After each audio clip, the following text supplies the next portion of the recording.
right. Well, I wanna start first by doing a quick recap of some of the things that we've talked about this weekend, right? We started with Jordan's talk about purpose, right? About seeking our bliss, trying to find that which calls us beyond our problems and our challenges in our relationships. Then we got a very beautiful and poetic invitation to show up as men, to stop taking all the blame, but also to do our own work. And we were graced by a beautiful expression of love, of kindness, of glorious rage at one point that was a calling to show up in a stronger way, right? And I think we have seen that the work that we're doing here is not so much only about picking up girls, or how do I become a bit more flirtatious, or how I become more charming. The work that we're doing here is more profound than this. It's about embracing what it means to be a true man, a real man. But so I want to start here. I want to talk about the importance of this stage of our lives, of sitting in this conversation and of this quest, right? We're sitting here wondering, okay, what does it mean to be a real man? And I will share from my own journey, the experience that I've had, and the 3 stages that I see, and a couple of stories of my journey around this. So we start growing up as boys, and then one day we start feeling a little bit disillusioned with the world. We feel unfulfilled. We realize that there's something we want, right? And we're too young to have the experience or the understanding of what does it really mean to be a man. So we look for answers in our parents, in TV, magazines, and the first thing that we're given is a toxic sense of masculinity for the most part, right? We learn that a man is he who has a lot of power, the prettiest girls, a lot of money, big muscles, you know, different shades of it. But we learn that to be a man, I have to achieve, I have to get something. So we start our quest from a profound sense of unfulfillment, and we're out there to take, you know. If you're like me, I started this quest because I sucked with women. I wanted more women, you know. I wanted to be a cooler guy. I wanted to be more, you know, I wanted more things for me. So we start on this path, and we start taking and taking and taking.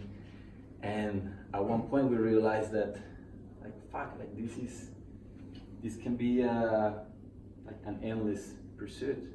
You know, we realize that we seek satisfaction through achieving things, but it's always a little bit elusive. No matter how many women we get, no matter how much we achieve, we're not at peace within. At this point, we seek to prove ourselves to others. We seek to be seen as a man. Everything external. I remember a few years ago, I was caught up in this vicious cycle, and I remember thinking, you know, I want a girl who's very open-minded and sexual. And then I met one, and then I thought, like, I want one who has a nicer body. And then I met one with a nicer body, and I thought, fuck, like, I want one who maybe is a little bit more wild. And then I met a wild woman, and then I thought, if only she was more spiritual, you know. And then and then I met a spiritual woman, and I thought, fuck, if only she was more open-minded.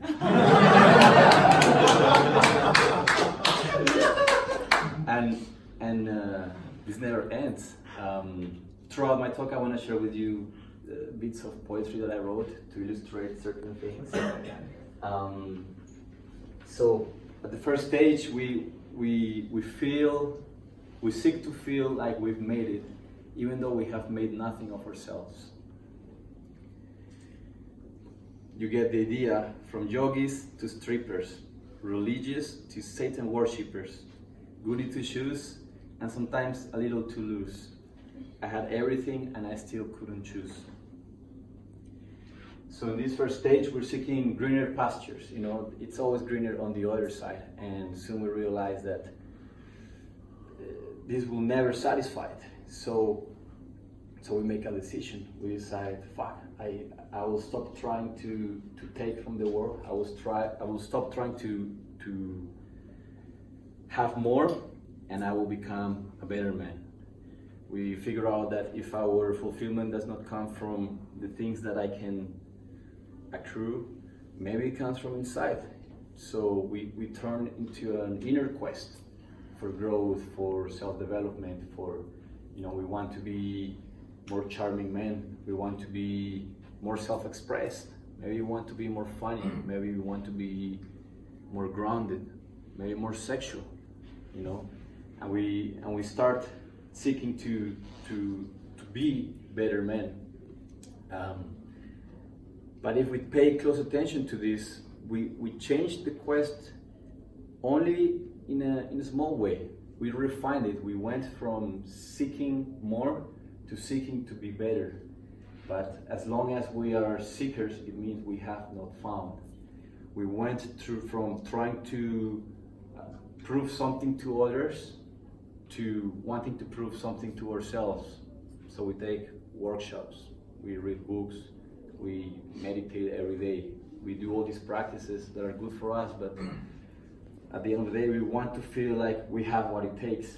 I'm a little bit more open, a little bit more self-expressed, a little bit more bold in my approach or in my relationships. But the quest is very similar to the first one.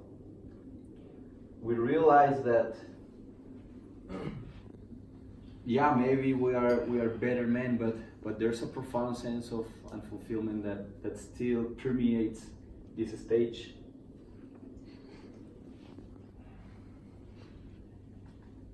You know, we realize in these first two stages that, you know, in the first one we seek greener pastures. In the second stage we realize that the grass is greener where we water it, so we start nurturing, we become gardeners of our own manhood, per se.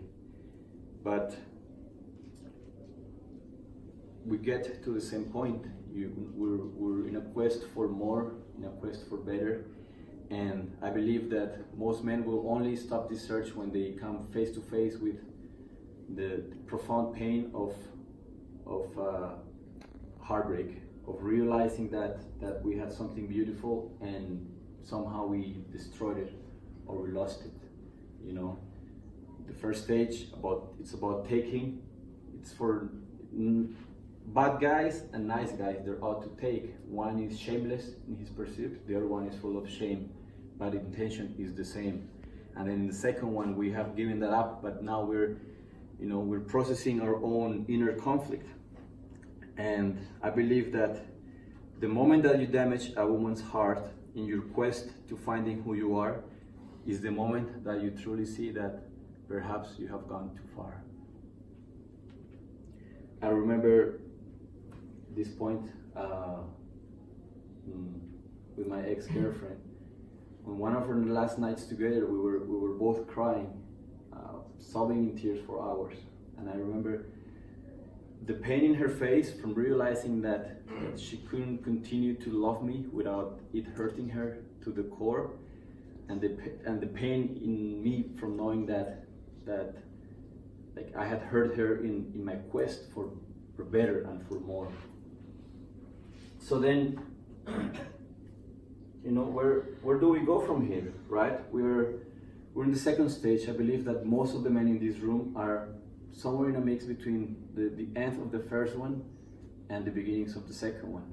Some of you also very immersed in the second one, where you've done a lot of work and you're every day a little bit better, but there's still something there. I also believe that there's some men around here who, if I was to be blunt, who not seduce a woman to save their own life. Like they tell themselves a lie, and they tell it to us, and they're trying to bypass the work. They're trying to bypass marinating in the pain that has to come from being a nice guy, from being a bad guy, from being clueless. You know, sometimes we try to jump into, you know what, I renounce the quest for the external, because now I'm seeking to be a better man. But sometimes we are just deluded in our thinking, because we are running away from that.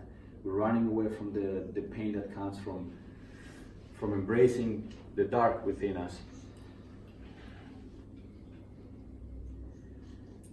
So I want to make a call for you guys to face this. Whatever you are in your development, to face it, whether you're out to make peace with that, or whether you're in a quest for being better, to face that without fear, to embrace this as part of your journey, but to know that there is also something else. There is something more profound to go to. So in the first stage, we are out there to prove something to others. In the second one, we're out there to prove something to ourselves, but we still have something to prove, you know. And I believe that we shift from seeking to take things of value, women, money, achievement, and we seek to now embrace certain values. You know, we want integrity, confidence, power, self-expression, charm.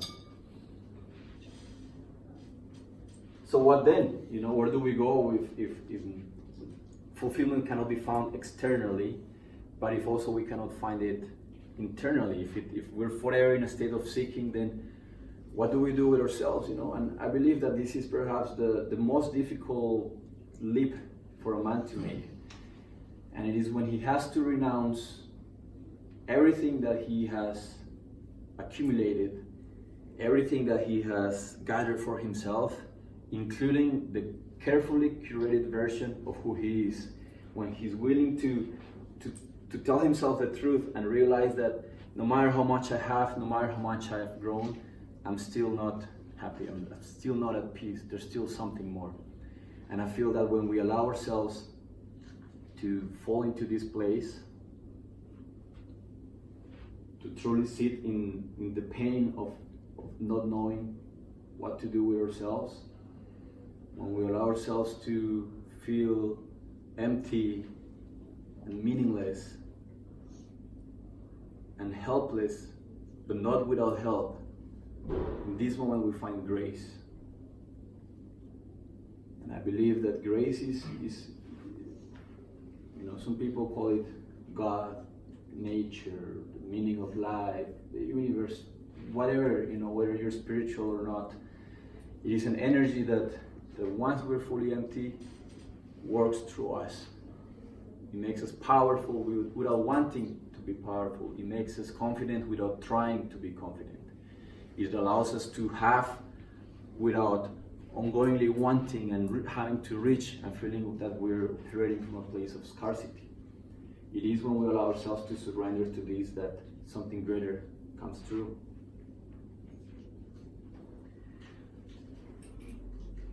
At this point, we stop seeking and we start actually being.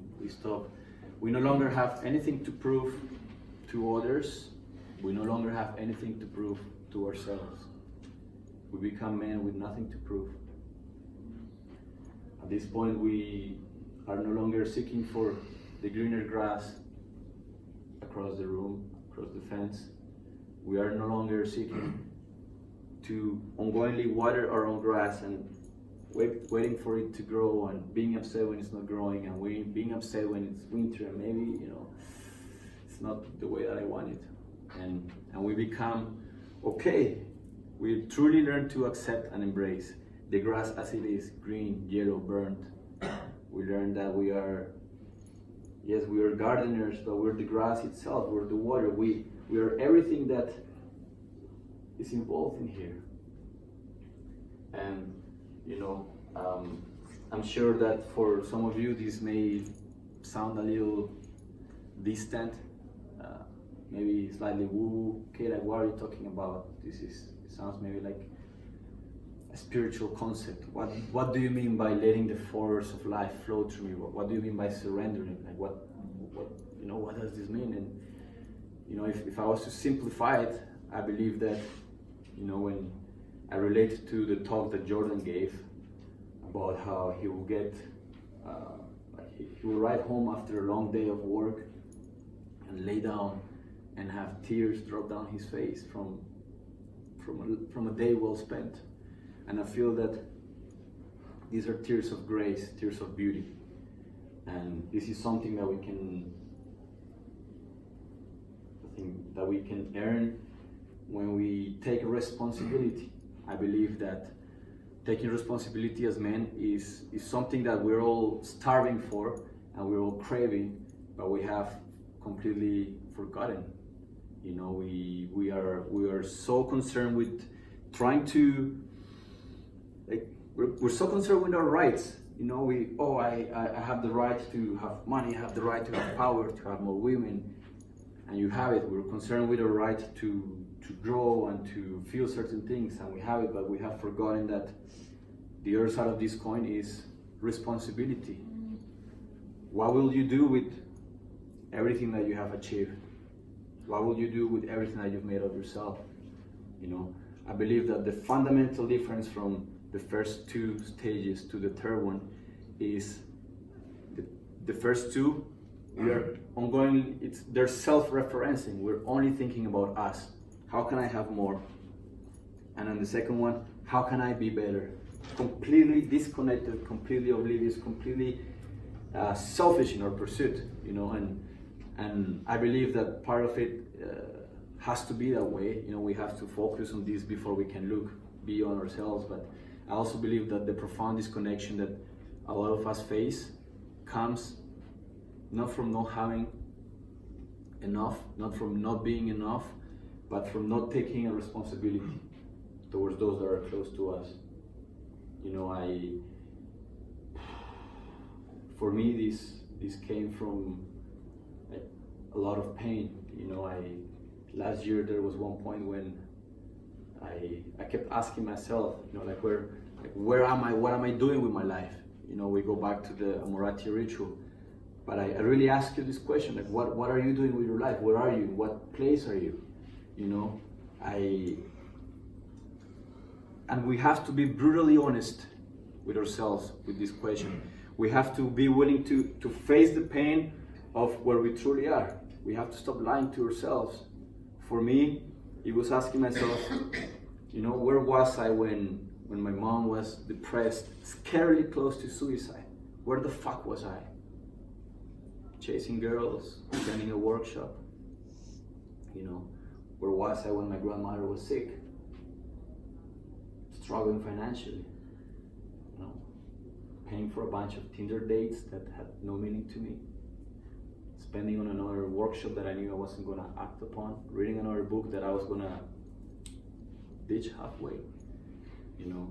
We have to get really very real with the impact that we have and take ownership of this.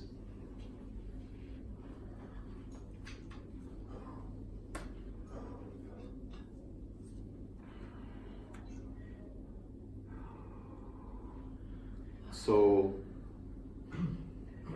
I invite you to, as Jordan Peterson will say, pick a load and make something of yourself. If you're lost, choose something. Be there for people who are right next to you. Where are you? Where have you been when the people close to you, your share of the world, is in need and in pain? How concerned are we with our own experience that we forget that life is more than this? There is more beyond the scope of what I have and who I am. There's a lot more to be experienced, to be enjoyed. So I believe that in this last stage we have a choice. We choose to stop wanting and we start having. We choose to stop trying to become and we actually are. We finally stop seeking and we find. I feel that when we accept all of these progress, all of these steps, the good, the bad, the dark, the times when I'm out there to get, the times that I'm out there to give, when we accept it all as who we are and we stop trying to seek for something more to feel better, that is when we truly come to a place of power. This is a place where I feel that we no longer have to do. We can only be, we can relax, we can have power in a way that is silent and grounded. We're not there to impress anyone. We're not there to get from anyone. We stop becoming men who are seeking things of value. We stop becoming men who are trying to embrace values, and we actually become men who are valuable. And I think this is a far more important thing to go to.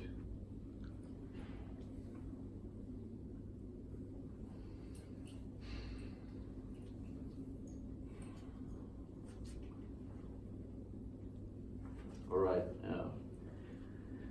So I believe that as long as we are attached to what we have, or how little we have, and to who we've become, or what we've made of ourselves, we will never have the courage to embrace who we can truly be, who we truly are. As long as I'm clinging for the things that I own, the things that I have accumulated, I will never have the things that I desire. As long as I keep attached and stuck to who I think I am, I will never experience the freedom that comes from being all that I can be. And I want to close with a poem that I wrote around this.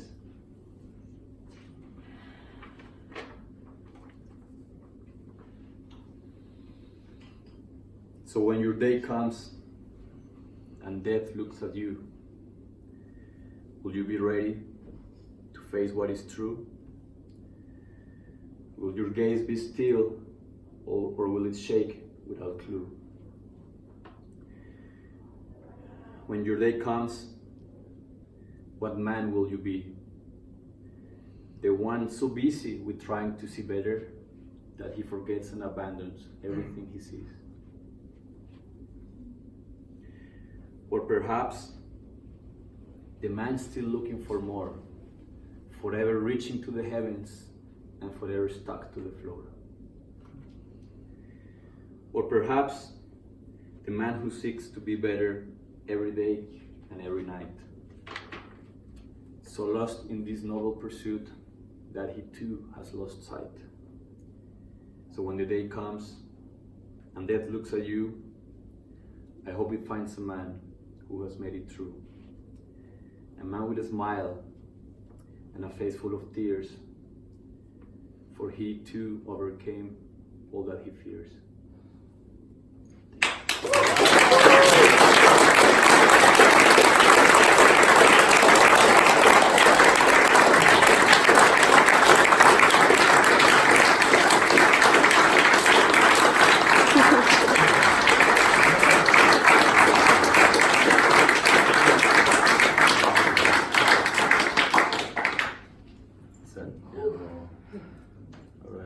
Thank you for your attention. And I want to make a quick invitation. This November, we are hosting the first Arsa Morata retreat. It's called the Rebirth Retreat.